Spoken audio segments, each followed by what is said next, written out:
So the spiritual life is a life of knowledge. In fact, the prophet, I speak with evidence, the prophet in the scripture said, I want knowledge of God and not sacrifices. That prophecy was already out there. So I need you to be here because you love the truth. You don't have to be here for anything else, but because you love the truth, this is the truth and you are convinced, because if not for that, anything moves you. Now it says here, verse 23, it says, these things indeed have an appearance of wisdom in self-imposed religion, false humility. What humility, huh? And neglect of the body, but are of no value against the indulgence of the flesh. In other words, when the flesh objects, it does not respect that you have fasted for 14 days. When the flesh opposes, it does not respect anything you have done. Do you know the only thing the flesh respects? What you know. It can't mess with you there. For the flesh has its own voice, the carnal mind, and it speaks to you, and you with the spiritual mind say, shut up, I am well. I am well, I am complete, I am perfect with only one offering. I was made perfect, so I don't want your suggestions. I want God's suggestion, the one that is written. So maturity is not emotion. It's not punishing the body with sacrifices. Because in this covenant, the sacrifices do not produce what one expects from them. Now I am going to invite you to grow up. The problem is that people don't believe what's easy. They say what is easy, just like you say, is really easy. Just listen, learn, and that's it. For Christ forewarned, for my burden is light and easy to bear. And there is a way to mature.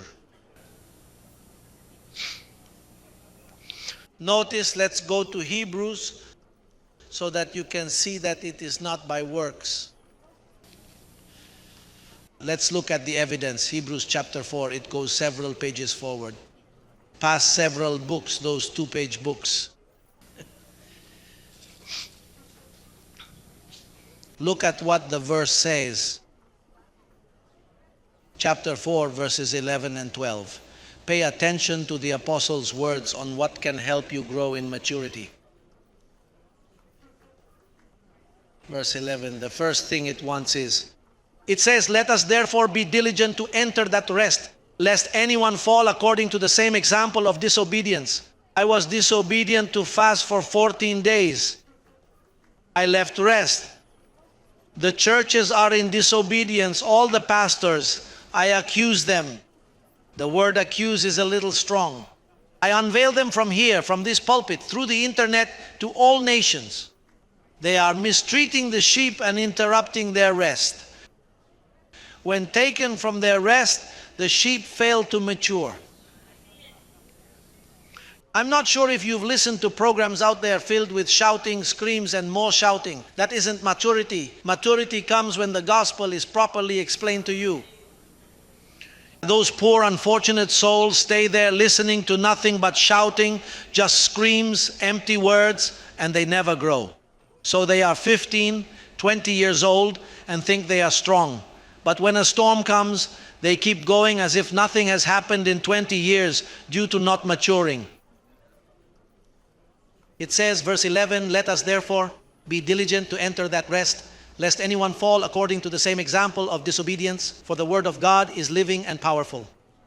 When you hear it, is living and powerful and sharper than any two-edged sword, piercing even to the division of soul and spirit and of joints and marrow, and is a discerner of the thoughts and intents of the heart. In other words, the word of God has the ability, if you don't work, if you remain at rest and leave it alone, if you come here, sit down, listen to it, it gets into you and starts to show your intentions, and you will discover great things about your life.